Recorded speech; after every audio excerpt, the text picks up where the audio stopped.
to episode I Don't Know of the podcast. I would like to take a moment to apologize to you guys for the lack of terrible humor and my presence on this podcast, because I've been a little busy lately. Mom's been in town, been doing some different things. Wasn't in town this morning when Cliver and Kevin recorded. So my apologies to you guys for not gracing your ears with disgusting humor. But today we're back and it's just me and Clover, and hopefully I say some ridiculous things to make y'all laugh, because I really don't know what we're going to talk about. Clover, what you got? Speaking of humor, I went to Rogan on Friday night. Good. You laughed a lot, didn't you? It was good. Who was his opener? I don't remember her name, but it was a girl, and then it was Hinchcliffe. Ali Makovsky? Sounds right. Yeah. Real high voice. Yeah. She was good, and then Tony Hinchcliffe murdered, dude. We got Andrew Santino on ours, but I have. You got Santino? Yeah. Dude, he said obviously the person who's on stage announces the next person, and so the girl announced Tony Hinchcliffe, and I looked at I went with my two brothers, and I was like, oh fuck, dude, I'm so hype. And how much disgusting stuff did he say? Oh, every single joke, dude. Tony Hinchcliffe is one of the dirtiest bastards. Dirty. I also saw Brady Ross there. Yeah, we were standing in line to get like some waters before we went down to our seats, and my brother goes, dude, is that Brady Ross right there? I turn around. Sure enough, his bald fucking ass standing there with his fiance. Wow. Yeah. Which was weird. That's real weird. That's weird. So good show. Hinchcliffe had some banger jokes, man. So good. Like, it's so good that it makes me want to like write jokes and try and be more funny. It really does.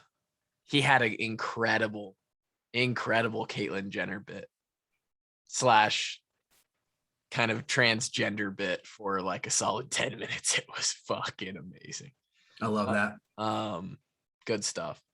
He was also dressed in a cowboy hat, and he had this one punchline about him looking like gay Woody from Toy Story. Wow. And then the secondary punchline was, there's a snake in my butt. It was so good. Oh, he's good, dude. He's good. I actually liked him more than Rogan. I just like Rogan because it's fucking Rogan, and he like podcast. You really didn't like Rogan's set? It was from like the art of stand-up. It was a little more choppy than what Hinchcliffe had, right? And Rogan did probably 75 minutes, right? So it's a little bit more, it's longer.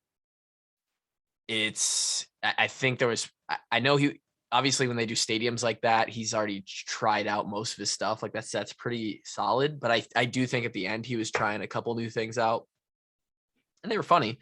But Hinchcliffe or kind of Jesselnick is more my type of comedy. Like the slower, real dirty shit instead of. Jesselnick is another legend. He's insane. So that was good. That was good. Good humor. I don't think we were that unfunny without you on the podcast. I just don't think we were as absurd. We just don't take it to. We meet the minimum requirements for funny. Like there's a satisfactory and unsatisfactory grade, like in the PE courses at Iowa. I think we met the satisfactory accomplishment, but we just didn't get like the A+, probably. That's all right. Sometimes you got it, sometimes you don't. I mean, if you guys were funny, you guys were funny. I did make a comment about the last time you had. I said Drake's not here again, and it's because he has responsibilities. And Kevin said, "Don't lie to the people and tell them that Drake has responsibilities." And then I was like, "When is the last time that Drake's had an actual responsibility?" Yeah, man, it's few and far between. Every once in a while, I got a little responsibility with a god kid or with a family member, but it doesn't happen that often. Kevin's answer was Bull Prep 2017. Close. And really, I didn't have to try that hard that Bull Prep either. There wasn't a lot of responsibility. It was good though. It was good. Kevin was dressed in all America stuff. Big USA guy. We won the Olympics. Not sure how much you watched. Did you watch any of that swimming? Maybe? Yeah, dude, I'm a big Olympics guy. I've been following the Olympics a lot. Okay. There's a few things I wanted to talk about there. One, Caleb Dressel is elite. And I haven't liked a swimmer as much as Caleb Dressel since Michael Phelps. Well, he's kind of the next Michael. He's pretty damn good. And USA came out on top, all of the medals, all of them. And yesterday, to be honest, though, USA track choked hard. A little bit, yes. But that 4x4 team, the women's 4x4, fast, dude. Well, dude, we should have had by far the winning 4x1, and they didn't put Noah Lyles or Kenny Bednarik on it. And both of those guys were medalists in the Open 200, and they decided they weren't good enough to be on the 4x1 team, or that they take the competition so lightly in the semis that they thought that they could use like their second stringers, kind of like swimming and track has done in the past. Mm-hmm. But like they said in the warm-up to that, like in the preparation for the race on TV, they were talking about how all the teams had been back there. All the relay teams had been practicing. That's all they'd been doing was practicing. And then the second exchange was worse than any exchange Muscatine High School track had in the 4 years that I was running the 4x1. It was the Coach Mueller should have been coaching the United States 4x1 team on how to do a fucking handoff, because they'd have made the finals. Shout out Coach Mueller. Love you, dude. There was a middle school race that I raced in 4x1. And this was, for those that are true fans of the podcast and have heard my origin story, makes me sound like an X-Men. And I'm far from Wolverine. But in 8th, 9th grade, I looked like Wolverine compared to the other athletes, because I had met my max growth, and we had fast guys, 3 of our receivers, and then me on the 4x1 team. And we were at like, I don't know, the biggest middle school meet of the year. And for some reason, I'm running the 4x1. Have I seen this video? No, I don't think so. I don't even think there's video out there. But I had the second leg, and our first guy came out hot, had the early lead. Your coach must not have realized that the second leg is actually the longest leg on the 4x1. At this level, it's probably not that important. If we hand it off and everything goes fine, we win the race, because we had our receiver was elite speed, both of them. And I happened to run the best leg all year. And then the third leg, the guy who was our fastest guy ran away from me, and I couldn't get the baton in his hands. And that's on him. The way that we were taught in Muscatine, that's on him, because you have to know the capabilities of the man running you the baton, and you have to know your own capabilities. And like, I was not a good starter, so I gave myself a few extra steps, and that worked out for me. So that guy really did you a disservice there. It was my only time I ran in that 4x1 all year, and I felt like I let the team down bad. I was down bad. We would have fucking ran away with that. But anyway, our 4x4 team with Sydney McLaughlin, Delilah, Ihmir, and fucking what's the other girl's name? Forget. I've been a Allison Sydney Felix. McLaughlin fan ever since I found out that Ihmir was dating her when he came into Iowa. That was Ihmir Smith-Marsette's girlfriend when he came to Iowa. Sydney McLaughlin came to Iowa City during Ihmir's freshman year. Sydney McLaughlin was in Iowa City from Kentucky, hanging out in Peterson dorm hall with Ihmir. That's real. I just gave you true information. That is full facts. They're both from New Jersey. Holy shit. And they were both very elite at track. Could you imagine how fast their fucking kids would be? They would have been the most unstoppable athlete of all time. Speaking of Ihmir, he seems to be killing it. At least he's been on a lot of the Vikings social media, which you probably don't see. I don't see. There's been multiple videos of him breaking guys down. And I don't know, I don't follow NFL. The only NFL I follow is when it pertains to a Hawkeye. But does he make the team? Does Ihmir Smith-Marsette make the Vikings roster? I don't know. Were you concerned that he wasn't going to make it? Oh, dude, a lot of guys who get drafted don't make teams. I understand that, but Ihmir is going to make. I never had a doubt that Ihmir would make it because of what he can do. He's special in the return game, and coaches are looking for special returners. Like Darren Sproles was a second string running back for his whole career. He was a shifty guy out of the backfield and an elite return man, and he might make it to the damn Hall of Fame. That's a good name, Darren Sproles. He was a fucking little electric bug. And Ihmir is electric as hell. The kid knows how to make plays. He does. He's got the NFL like swag to him. Like he's just got that kind of vibe. And yeah, man, I hope he gains a little bit of like another 5 or 10 pounds. Cause his guys that are that small worry me. I don't want to see him get crunched. But I've heard that those NFL meals are something special. Well, I mean, on an NFL salary, you can eat a lot of Wagyu. And the meals prepared for you at the facility. Yeah. Like we had it great at Iowa and we were able to put on some good ass weight.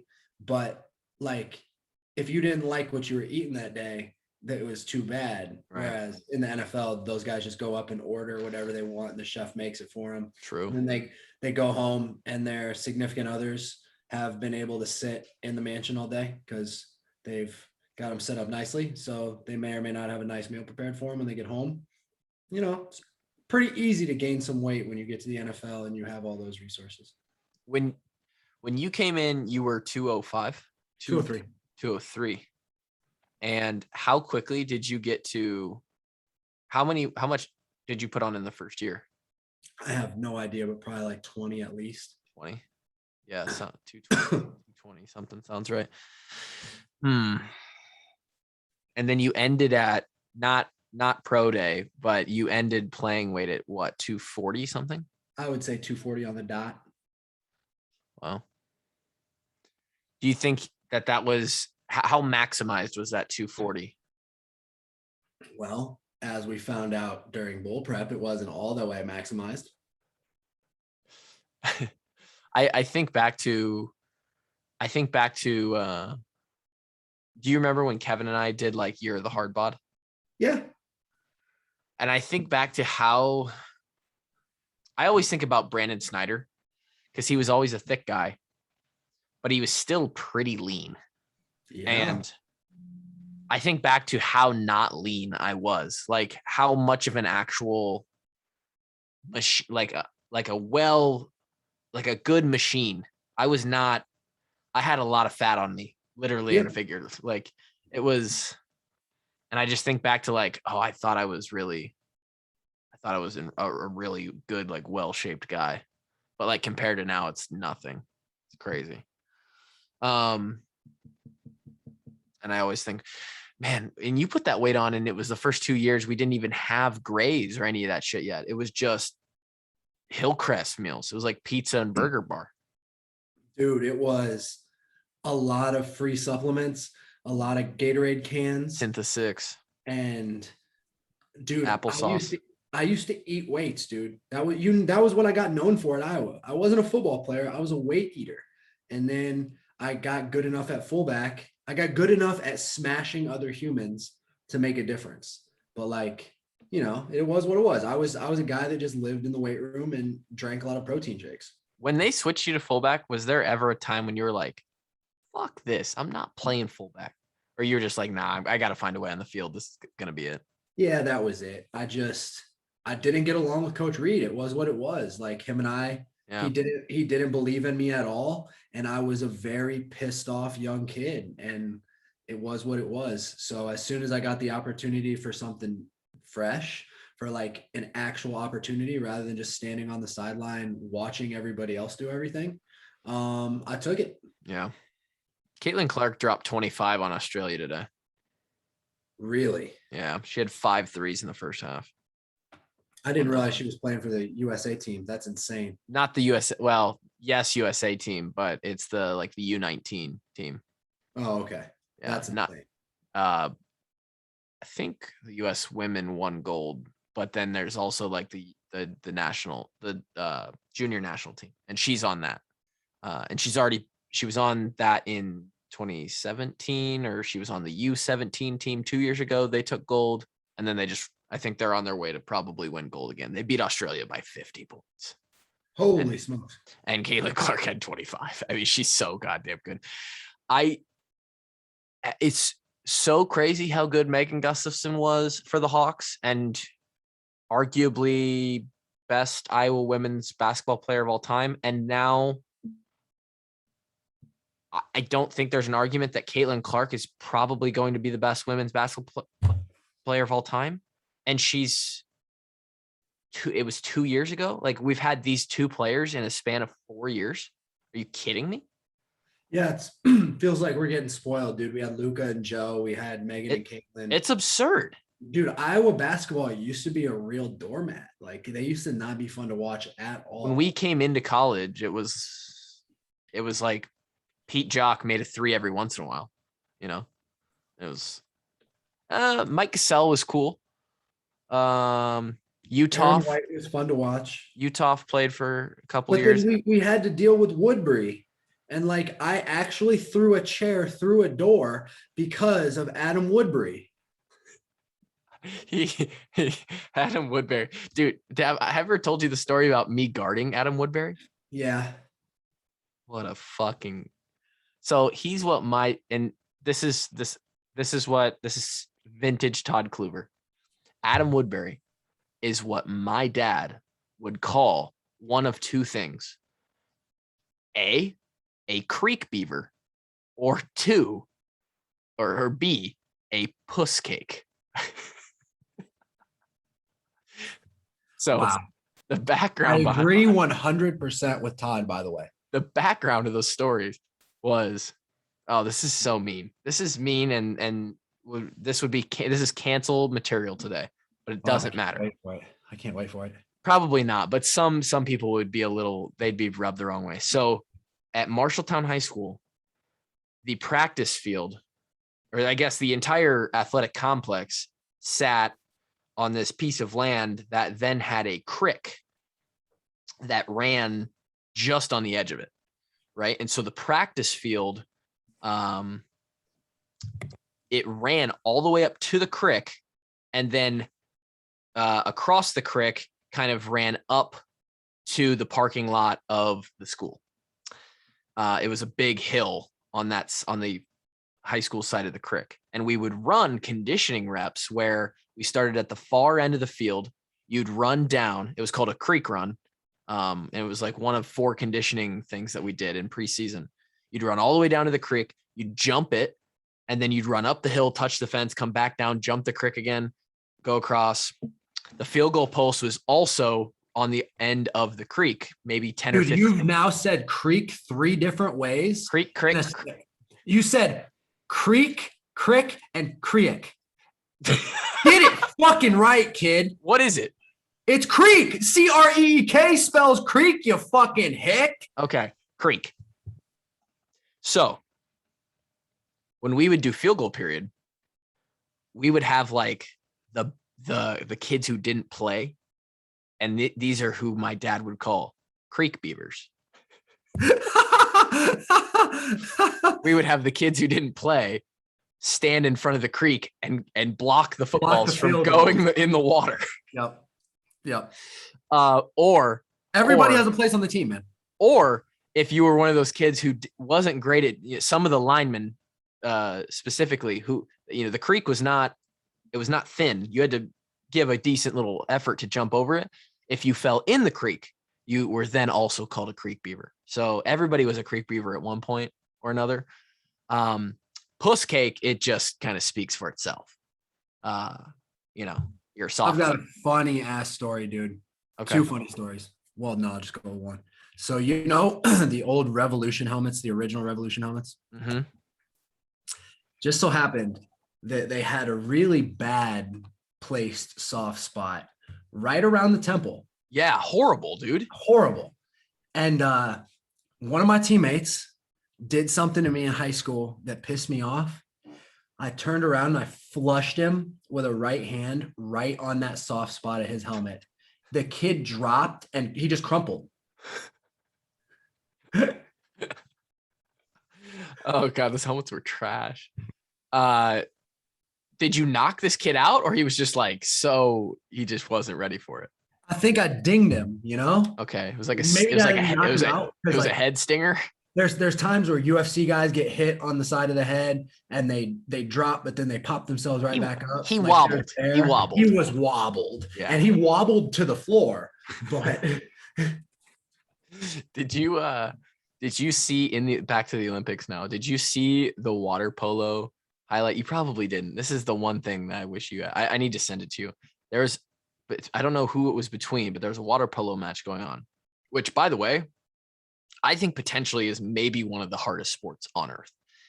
And dude, those people have to be so fit. Like, swimming is such a hard sport, and then you add those little obstacles and people hanging on you and you're treading water at all times. And you've got a ball and you're trying to, like, oh my god, dude. Yeah, it's a tough sport. Anyway, they have water cameras underwater, and it caught one of these dudes basically trying to fist this other guy's ass. You're lying. To, like, fuck with him. He was, like, underneath the water pulling his trunks, like his suit down, and, like, it looked like his hand was just full on up his ass. Like, he pulled, like, there was cheeks and everything. I was like, what is going on? Dude, technology's too good these days for that to be happening. Yeah, you can't get away with that. You can't be getting caught doing that. No, you can't. Wow. Last thing about the Olympics, and this is really the main thing that I wanted to touch on today, other than Creek Beavers and water polo butt fingering. Simone Biles, and we just had the mental health episode. Simone Biles pulled out of, at this point, I saw so many different tweets of she pulled out of this, she pulled out of that, the all around, the individual. Then she was back in. She did the beam routine and ended up taking a bronze. She pulled out for mental health, and it went fucking berserk everywhere. And some people didn't want to, like, some people were like, are you going to talk about Simone Biles and the mental health? And, like, since you guys just really released that episode, some of the fans were like, oh shit, I'm scared what Drake's going to say on this one. Like, is he going to? And no, I don't really have that strong of an opinion. And especially because I don't know anything about the quote twisties. Like, when I was watching the broadcast and now, you know, the broadcasters, I guess, the former women's gymnasts that were on the mic. Yeah. They were talking about how the twisties are just like, you don't even speak of it. Like, it's like Voldemort, you know? Right. And I don't know anything about gymnastics. And, like, if you're in actual danger to yourself and your career and the rest of your life, if you go and compete when this is happening, and then she didn't feel like explaining the whole background of what twisties are, and she just labeled it mental health. Like, okay, like, if I don't know, like, they wouldn't let me play, even though my leg was technically fixed, they wouldn't let me play the bowl game because I would just fuck my whole body up. Right. Yeah. So if she has to spin through the air and her brain and her body aren't on the same page, and, like, she could land on her neck and paralyze herself, like, obviously terrible timing to get that. Yeah. But if it's just like, I don't think I have it, then I hate it. Right. But it just depends on what the actual truth is. And I don't know anything about gymnastics. It's hard to give a solid answer because who knows? Like, we just can't get in the mind of her to figure out if it was actually, the way I understood it was that also she had a family death, close family death, like maybe while she was in Tokyo or right before it. And that was like a bit of a trigger to her feeling anxiety, and then that feeling of anxiety and mental health kind of flare up was what then maybe triggered the twisties. There was also there was other reports like maybe she just, like, she wasn't fully healthy, which this is how I stand on it. Same kind of thing as you. If you're gonna fucking hurt yourself, and a lot of the shit that she does and all of those gymnastics people do, dude, she's like the best of all time for a reason. Her amplitude and the tricks she does are insane. Yeah, so, the amount of power that she generates from that little ass frame is absurd. I mean, you're doing triple flips, twists. If you are off somewhere in the middle of that, and you land it affects it in a way that you end up a 180, and your head hits the ground first instead of your feet, there's going to be some issues there. Some big issues. Obviously health-wise, but then also like Team USA ain't getting a good score. So there's no reason not to believe her about that, right? Yeah, you would think so, because she's the greatest of all time. Like, it's not like she hasn't flourished under the pressure for her entire life, which is why I tend to, like, at first I was like, because I didn't hear about the potential, just mental mix-up. Right. And I was like, what is happening? The greatest of all time pulled out of the Olympics because she doesn't feel good? Like, you shitting me? Right. Because they just said mental health, Yeah. But then you hear about a little more into it and you're like, oh, okay, well, I know nothing about this sport. That is something I'd never even thought of. And this is where I find it interesting, because even though she's more than in the right, and there's no judgment in her or anyone else pulling out because of legit mental health reasons, because it is, in the end, you and your health are more important than the team or a gold medal or this, that, the other. Because you aren't able to compete, it doesn't matter the reason. Because you aren't able to compete, it still affects the legacy, in my opinion, right? Michael Jordan probably had some days where he was like, God damn, there's a lot of pressure on me. Like, I'm feeling a little bit of anxiety about game 6 here, And it's not apples to apples. And I don't know if you're going to find a good analogy for it. But for whatever reason, if Michael Jordan or LeBron or Kobe in their prime in a championship series decide not to play, if Tom Brady last year decides for the Super Bowl that his mental health is an issue and he pulls out, good for him personally. But for the legacy and for being called the GOAT, it affects the record. It affects that. Sure. And so at some point, and she's probably still done enough already to be called the GOAT. But at some point, if you get to the big match every year and you got to pull out because of mental health reasons, like, well, then you're not the GOAT, because the GOAT also finds ways to make sure that they've done all of the preparation work that they can, so that when a trigger happens, you can deal with your mental health and still be able to go perform, or still. And I'm not saying that what she did was wrong, because if you're going to mess your body up or screw the team, it is what it is. But the team still got to go out there and play, So it's an interesting topic. And it was just like, you can imagine, it was a shitstorm. Twitter was all over the place, calling her pussy and she's soft. And other people are like on the far end of it, like, sports don't matter at all, and you should be able to pull out for whatever reason you want. It's just like, God, the breadth and depth of the internet is just, it's wild.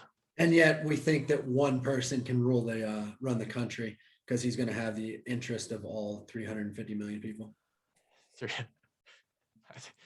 All 350 million are all vaccinated. Did you hear that? I know. There's only like 320 in the. There was a reason that I used that exact number. No, I know. Oh, that's some other shit we could get into. Let's talk about censorship. Okay. And how we're being censored from putting out, just American people are openly being censored on these apps from being able to speak the truth, because they're trying to, It's pretty wild. I think where I have a problem with it is, oh man, we're going to get deep here, aren't we? I'm vaccinated. I am vaccinated. I am not. So take and that. I will not. So take that into account as I talk here. And let me also preface this with, I don't give a shit about any of it, right?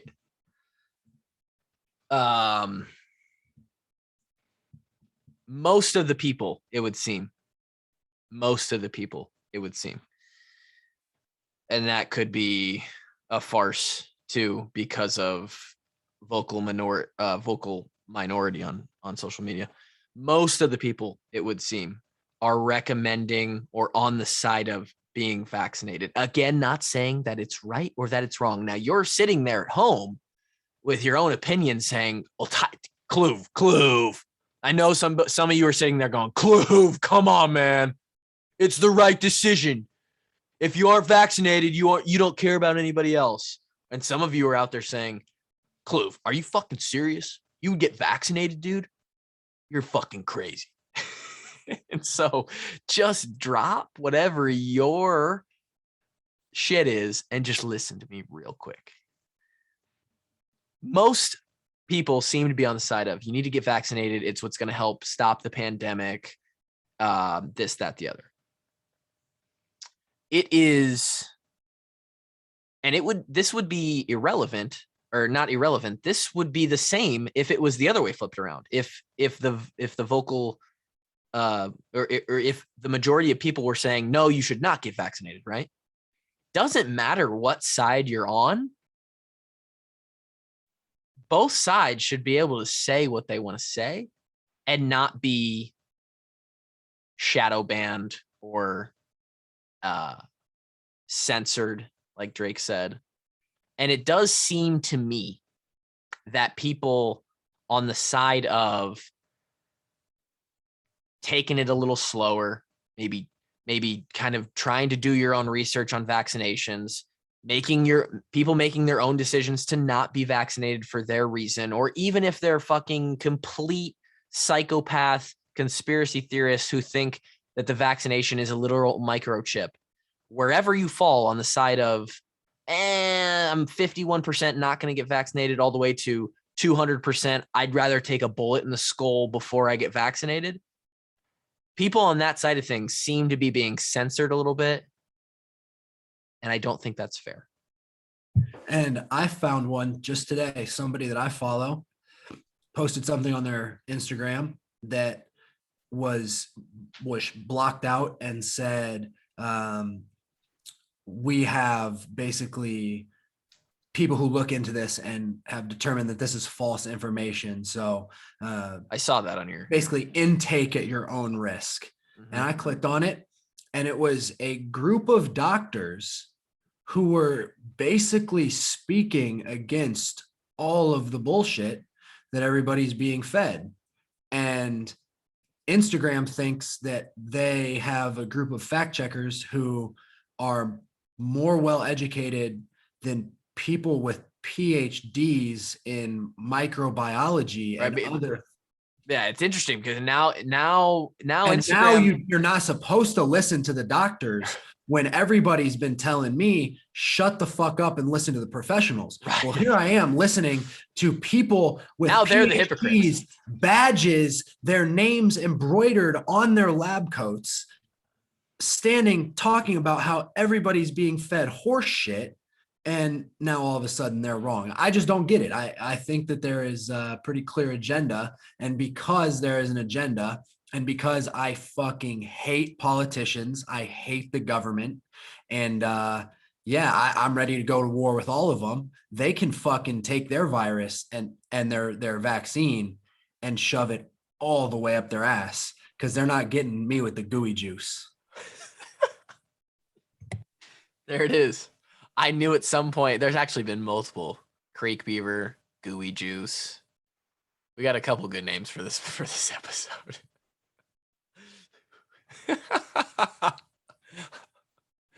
Oh man. We got deep. We just went deep. So yeah, I just am I don't care what side you're on of anything. It doesn't even have to be about the vaccine. It could be about Black Lives Matter or organic food or fucking. I also want to put this out there.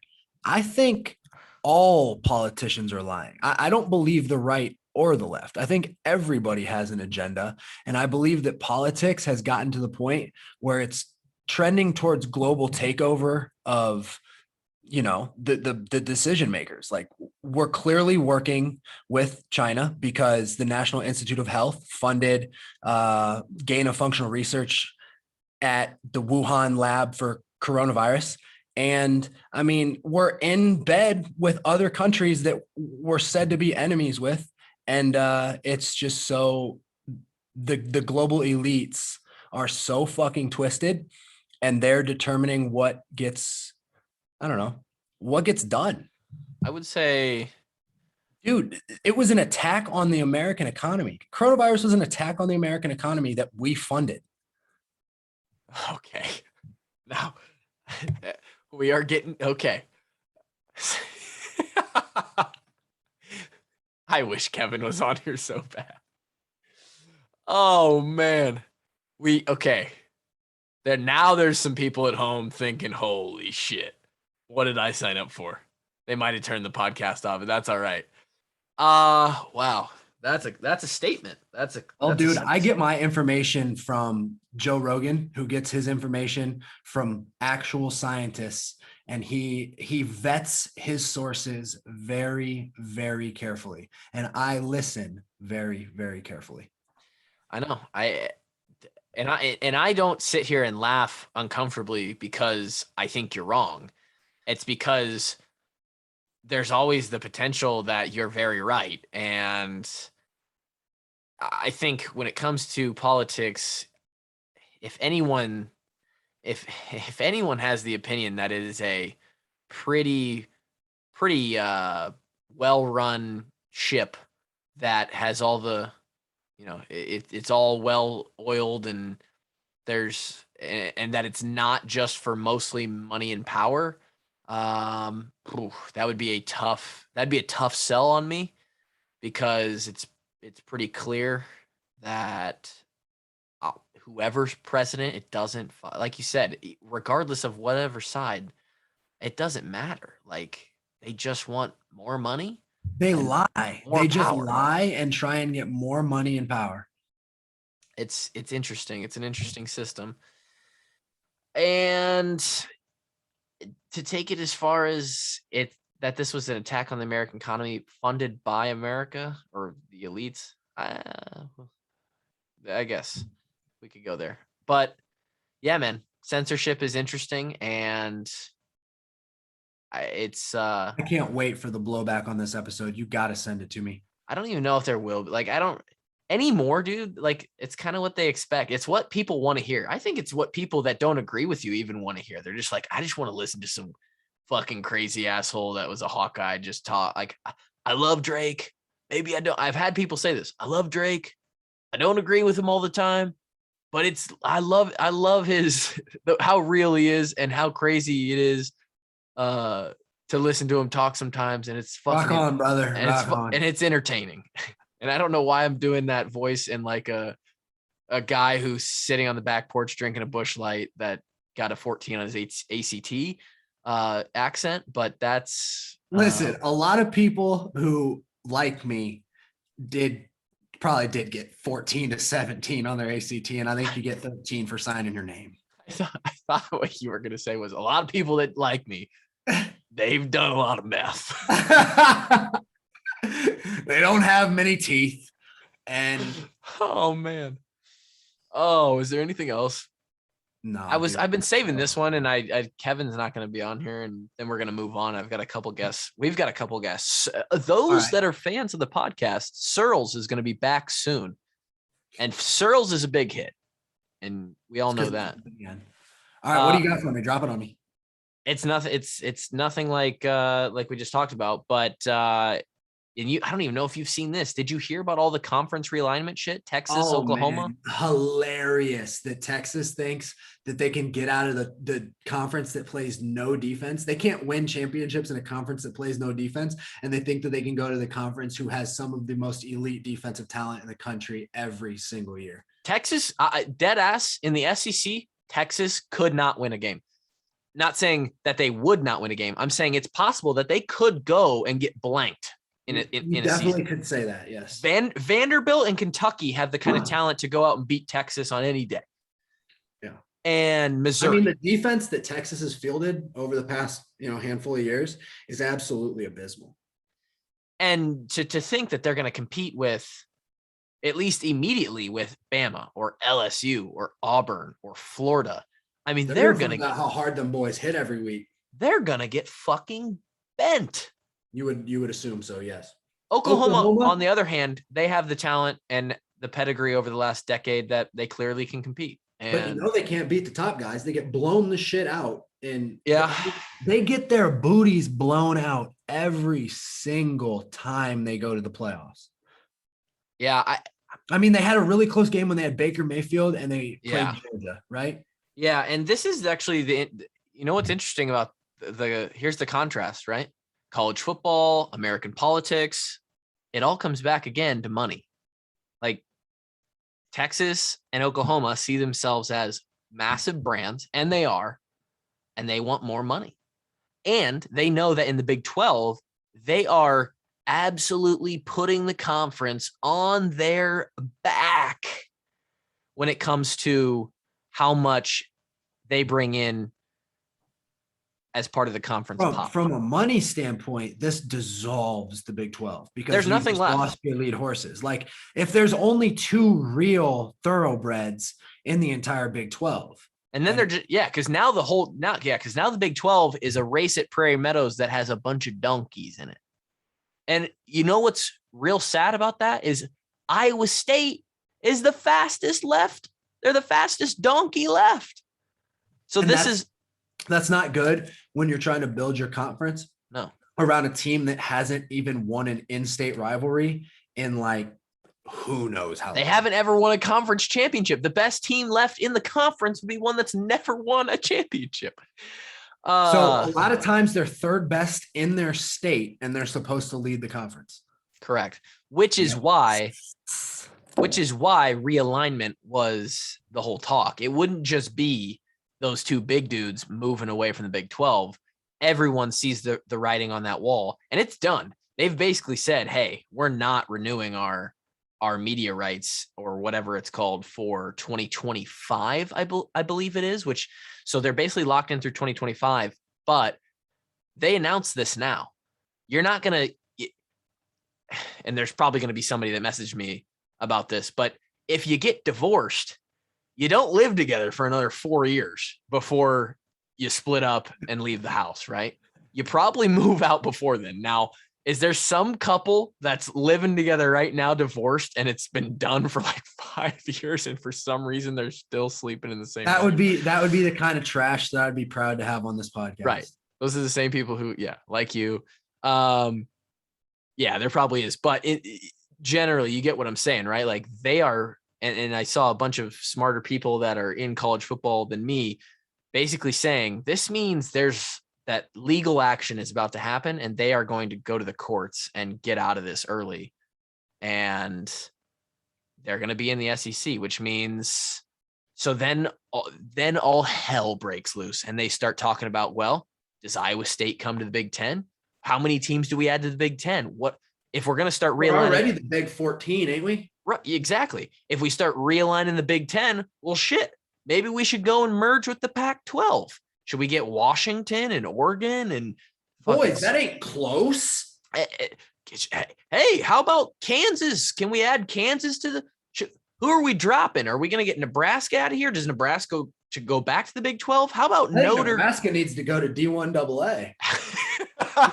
They need to play, dude. They need to play. They got to start UNI and South Dakota State for a while until they get their confidence back up. They got to schedule the D3 colleges around the state before they come to Kinnick. Come on now. Get the fuck out of my house, you bums.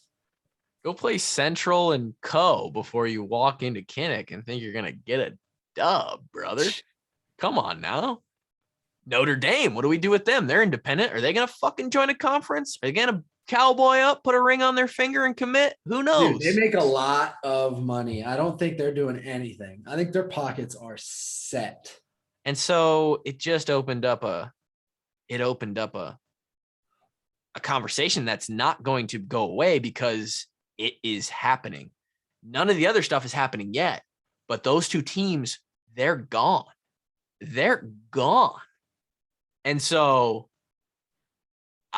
I personally, and it feels weird because change is weird. People don't like change. But I actually think logically, Iowa State being in the Big Ten, that would be a good add. That's a good add to the Big Ten. They're more of a Big Ten school. They're more of a Big Ten school than Nebraska is. I was about to say that they beat Nebraska and they beat a lot of the East Coast teams. I was just going to say, I would in a heartbeat drop Rutgers, Maryland, and Nebraska. What about Illinois? No thought. Illinois is such a classic Big Ten team, and they have Bielema now. I'd actually like to give them a chance. Okay. But, based on kind of how dog shit they've been since we went to, came into Based Iowa. on how dog shit their stadium is and how Champaign, Illinois is a dump. They got to upgrade. They got to upgrade something over there. I mean, sheesh, Memorial. That's how many memorial stadiums are there, by the way? Gee, just the two shitholes, Illinois and Nebraska, dude. Those two. There's more than that. There's probably more. Oh, if Purdue didn't play decent the last few years and have a couple big wins over Ohio State and us, to be fair, Iowa, everything about them would say drop them from the Big Ten too. Dude, honestly, the word Purdue puts me in a bad mood. Makes me want to throw up. Because Ross Ade Stadium,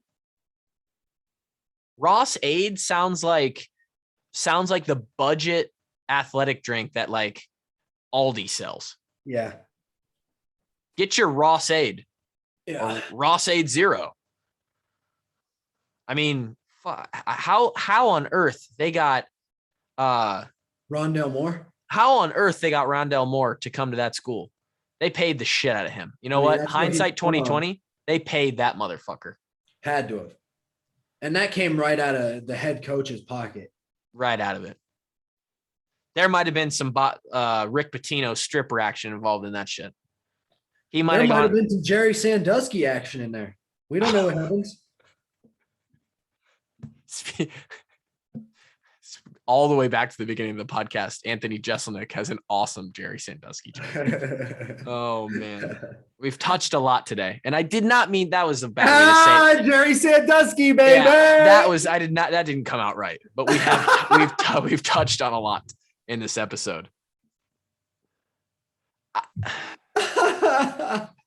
Wow. This podcast sucks, but it's awesome at the same time. I don't know. This was a pretty good episode. I mean, this was pretty entertaining to me. I think this might be Patreon only, dude, because we can't be giving everybody this content. Then you got to pay for this shit, dude. Anyone who's still here, the Venmo's Tyler-Kluver, or I don't have a fucking one for the wash up walk-ons, but you guys all owe us $1 or 20 burpees or something. You gotta pay. You gotta pay up. This is too good. Man, that's it. That's it.